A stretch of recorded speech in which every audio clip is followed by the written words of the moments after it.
Our world started with a data explosion, marked by an exponential growth in the volume, velocity, and variety of data being piped in and out of organizations. However, despite this new wealth in technology and data, businesses had never been so challenged to drive revenue growth, plagued by dark, siloed, unusable data, rendering their go-to-market motions useless.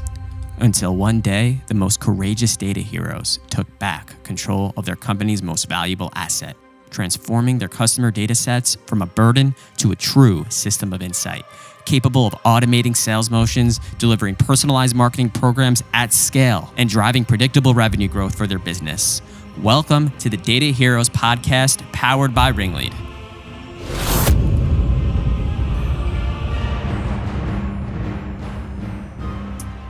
Well, welcome everybody again to a follow-up Talk Data to Me series, and we've got a very special guest today. It's Lauren McCormack, and Lauren is a newly acknowledged 2021 Marketo champion. She works at Neo4j and has had some amazing opportunities within her career, and has an amazing network of peers that I'm sure you've drawn some amazing information from, but we're glad to have you today, Lauren. It's a pleasure to be here, John. Thanks for asking.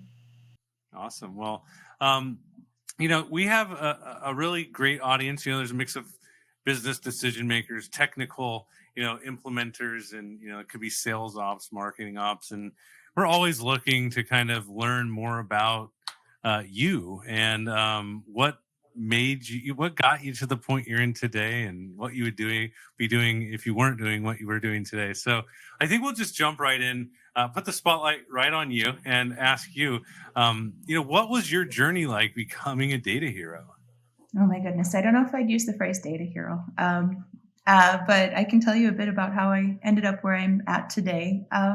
So I started off out of school as a journalist, which I think is a powerful way to start any career, right? Because you really learn how to tell stories, and so much of marketing is storytelling, right? So kind of went in a natural progression with journalism into advertising and sales, which eventually put me into marketing. And when I found marketing, I fell in love.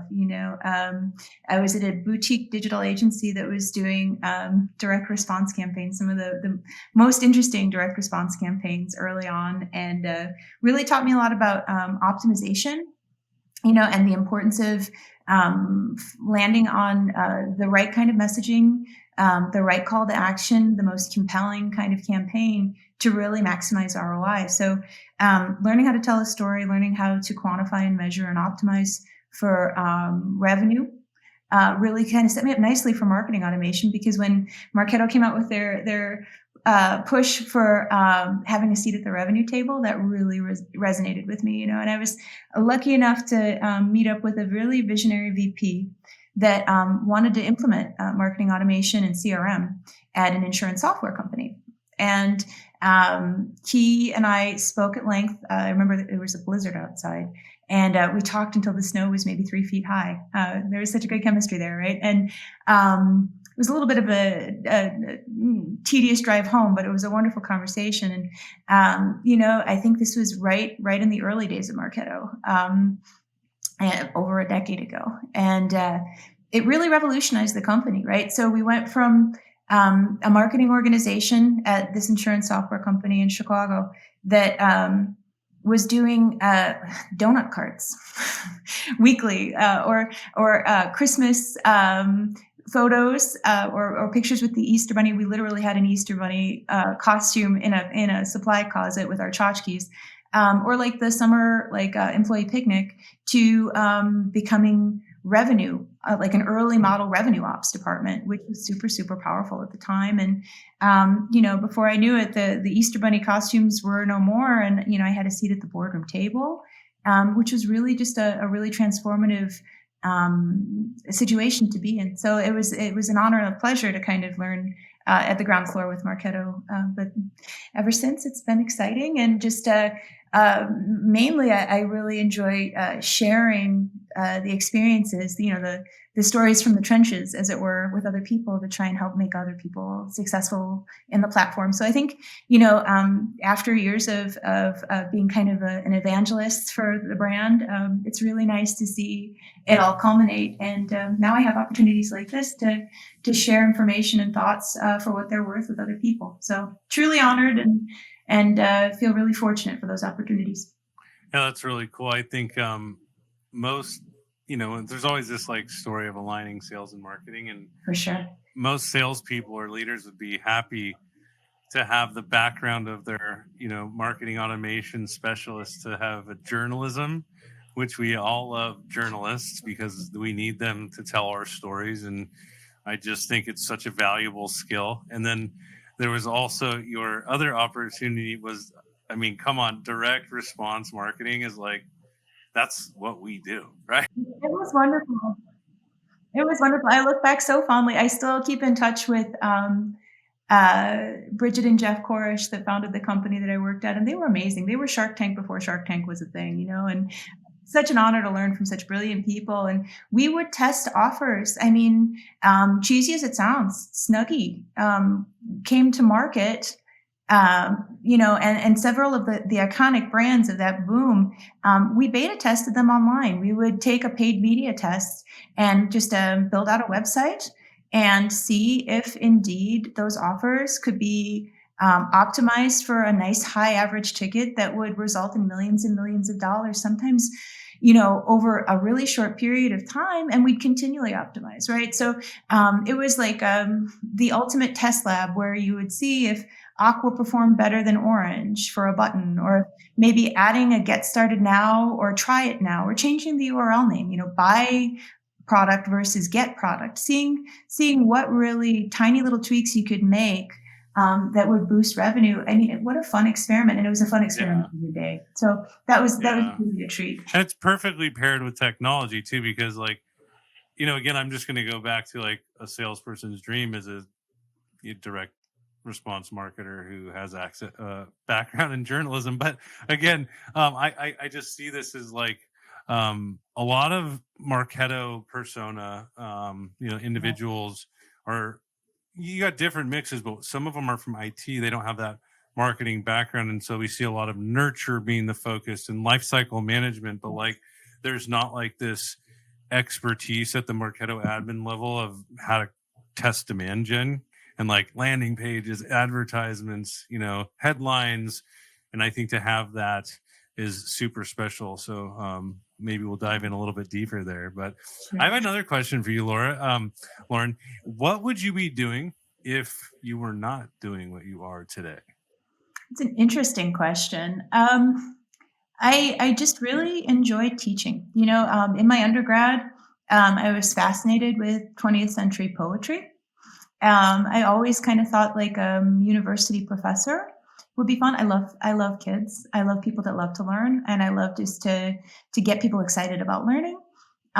So probably I think I'd like to be teaching in some kind of capacity. Maybe one day I'll come back around to that. Maybe that'll be what I do in retirement or something, just an adjunct gig where, I come in with my gray hair and sit down and try and talk and connect with younger people. I think, I read a quote on LinkedIn that I thought was really interesting, and I'm sure I won't get it quite right, but it was food for thought.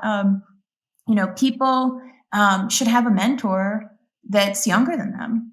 It's important to be not, always looking for your mentor in positions that are, perhaps people with more years of seasoned experience. It's that fresh perspective that cross-generational teams can bring. I love teaching, and I love the bright, fresh perspective young people bring to the table. So probably some teaching in some capacity.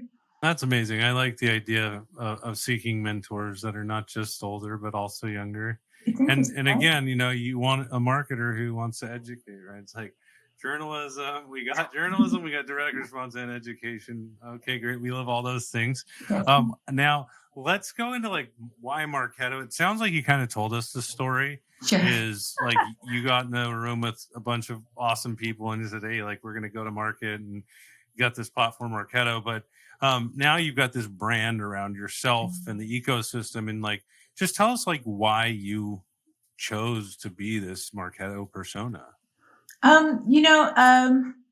Back in the early days, the marketing crew under Maria Pergolino, back in the Wayback Machine, I just found really inspiring. Not only did I appreciate the product, right? I did a side-by-side kind of evaluation against other products. I found the UI in Marketo, even from the early days, even though some people kind of joke that it hasn't, recently it's gotten refreshed, but that it stayed the same for quite some time, right? But I just found it to be much more intuitive. It was just in line with how I thought. I didn't like the spaghetti chartness maybe of some other tools. I thought in stacks, I thought in the Lego block kind of configuration. But I was also really inspired by the outbound marketing crew that Marketo had in the early days. I thought their campaigns were wonderful. I'm still reciting some of the phrases like "have a seat at the revenue table," right? They really were kind of not only a means to an end and a vehicle to execute on goals, but they were really I think inspirational in the way that they went to market too, and just watching them kind of from their early days on just grow, whether it's their professional services department or their marketing department, or just to see them flourish and do wonderful things as part of the Adobe family now. It's just been a really interesting journey to watch from a company perspective, also from a platform perspective. That's pretty cool. It's a great journey. For those of us who've been around that long and have seen it progress and had the first Adobe Summit at, Yes. in Las Vegas, and it just blew up. It was huge. I remember when they used to do them at the Hilton, but Oh, yeah. so I want to understand too, you're a data hero, but sometimes they're just like, what do we call it? Dirty data disasters. Do you have any stories about just like a dirty data disaster that Goodness, yes. you had to address?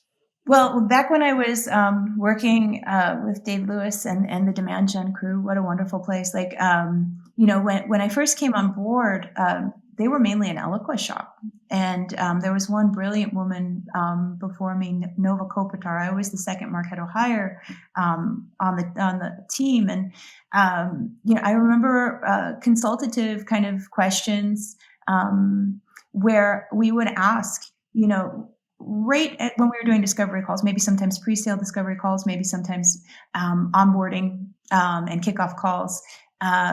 But definitely as part of the discovery, we'd often ask, rate the quality of your data on a scale of 1 to 10, and 1 being horrifying and 10 being perfect. I mean, no one ever went, I think, higher than a 6. I think everybody knows that inherently data comes with messiness, right? I was not at Demand Gen, but at another agency, and we did a master data management project at a company where I was helping in a consultative role called Amberleaf, and they were really a master data management kind of golden record shop that was looking to get into the Marketo space.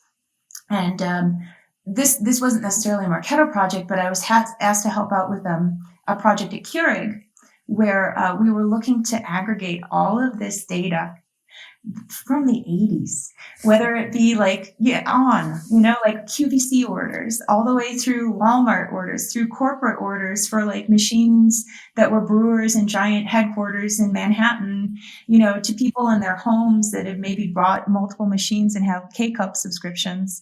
And we needed to aggregate it all in the early days of recommendation engines to be able to find a single source of the truth when it came to their customer data, and B, to be able to be prescriptive to those customers. And that was a unique challenge because the data was in so many different disparate sources, and to kind of not only make it actionable, but to make something wonderful out of it that actually impacted ROI and quickly. That was a pretty big challenge. But at the end of the project, we had this wonderful recommendation engine where people could go in and talk about, and take a survey, like an online experience kind of before that was a thing.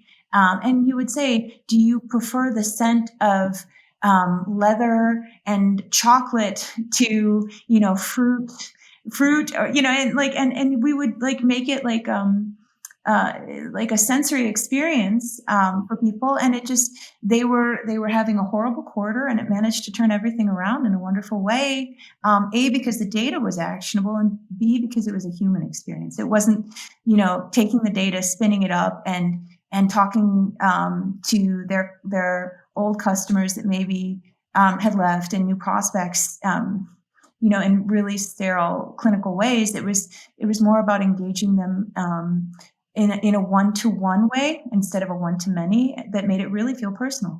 And the recommendation, the personalization of it, combined with cleaner data that wasn't just a messy kludge from decades of acquisition, that made it a really cool project to work on. I was really honored to come out there, and I never did get the free Keurig machine, but there is a wall in their headquarters where you can take as many K-cups as you'd like, and they have every different flavor. So my mom was pretty happy about that. Shout out to Mom there. Hi, Mom and Dad. That's amazing. Yeah. Yeah. Towards the end there, you mentioned what that data project basically culminated into, and that's better personalization. And that topic is really near and dear to me, right? Like, of course, again, back to conversations, getting people to respond to you. It's like, do the math. If you speak to them in a personalized way where they have a need or an interest, an affinity, then you're probably going to get a response at a higher rate. And so one of the things that our listeners just love to hear about is like, what do you think is, the way, or, what's your methodology to profiling a business's data when you come in as new? Like, how do you know what the ideal account or contact targets are? I know everybody wants to do ABM and all these targeted campaigns, but like, are they targeting the right data? And do you have any kind of secret methodology around this? So I do, and it's a little bit less terminus school and a little bit more solution selling, right? So I kind of omitted a piece, probably an important piece in the journey for me. In between journalism and direct response, I was also in sales. I was an award-winning salesperson, actually, in newspapers and magazines. And we were trained pretty extensively in solution selling. And what's really compelling, I think, we also practiced solution selling at the software company where I worked. And it was really interesting to see through the sales lens what that training looks like, and then through the marketing lens what that sales training and marketing training looks like, right? So from the sales side, of course, you're thinking through how to negotiate and have conversations one-to-one and to really close deals. On the marketing side of things, you're figuring out how to speak one-to-many, but make it still feel one-to-one. And that's something that Marketo does really well. I mean, if you don't design messaging and content that feels like you're talking at someone, but rather that you're talking with them, suddenly you're in the drift model. You're in that CQL, conversation qualified lead sort of school of thought, where instead of just trying to move people through a marketing funnel without touching or talking to them, suddenly, it's a very powerful thing when you actually want a two-way conversation, right? And I think solution selling for marketing really helps me look more at people than it does at data, right? There was a definite big piece of win-loss interview research where you're actually picking up the phone, talking to flag-waving fans, talking to people that can't stand your product, that maybe also people in between that evaluated and went to a competitor. You really, instead of looking at them as data points, need to be able to see them as people. And once you start looking at your data as a manifestation of actual human beings and what they love and what makes them tick, it's transformational. I mean, granted, you have to clean it. There needs to be master data management. You got to find the golden record. You got to go through that whole exercise to make sure that what you're looking at is an accurate representation of people. But, instead of being theoretical and hypothetical and looking at buckets and thinking of them as your job, when you start thinking about them as human beings that perhaps do have similarities and commonalities, the path just kind of becomes much more clear. And especially when you validate those hypotheses with actual human beings and pick up the phone and connect with your salespeople, ride along with them. You know what I mean? And then you'll start to see those buckets in actual human beings, and validating your what you think you know about those data categories, right? Those personas, those segmentations, if you want to get Marketo-y about it, validating what you think you know instead of kind of keeping along like what you've done is what you've always done and what you should do. So that you have, commercial, residential, and business. Think deeper about it and really, go through a persona exercise where you actually validate that on human beings. I think that's always been really helpful. And I think sometimes, there's that Marketo concept, like in solution selling, where they say that nothing important happens in the office, right? What does that mean? Well, it means the more that you can not speak in alphabet soup and acronyms about, your KPIs and your metrics and what you're being held to do, and your greater purpose and how you're trying to help the people on the receiving end of your content, the data becomes powerful when it reflects how you can empower those that you're communicating to. Yeah, I think that's definitely powerful messaging, and there's nothing that can align you more with your sales team than the ride along process. Just getting more involved and understanding how they're presenting the material, what they're presenting. It could be completely different, and I think that aligning those two things is amazing. We're running up close to the end here, so I want to ask you, for those of us Marketo users who aren't as advanced or maybe don't stick to following the newest announcements as much as some of the others, what do you think are like 2 or 3 things that we should, as people that are following Marketo, keep our eye on in the next 3-4 months? So, are there new features or functionalities that are just game changers, or anything that the champion community is just raving about? Well, without revealing product strategy, perhaps that we're able to get a little bit more exposed to than the general public. I think it's just, you'll find a lot of people in the industry thinking and talking around data warehousing, and not that that's a Marketo feature functionality, but I think it's going to be such a powerful and transformative industry discussion around how we collect and aggregate our data, right? Where we keep it and what we bring in and what we don't bring in, and how that all flows, and how we make people aware of what we know and how we act upon it. So I think, data warehousing is going to be a really big topic in the industry moving forward. That's great feedback. I'm seeing, I guess I'm going to take you a minute longer if you can, but the CDP is kind of this warehouse for marketers. So, Exactly. do you see Marketo admins having to kind of look out for the CDP and having to learn it because it may be kind of replacing some functions, or is it completely complementary? I think we just have to be good data stewards, right?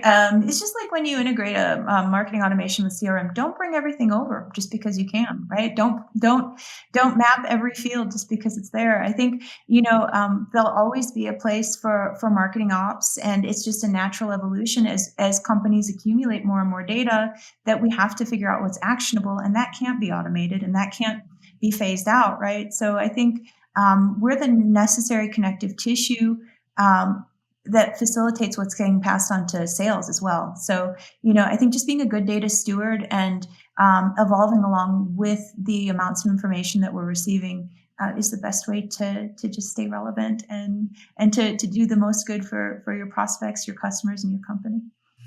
Well, you guys heard it here from Lauren, and she was amazing. We really appreciate you on the show today.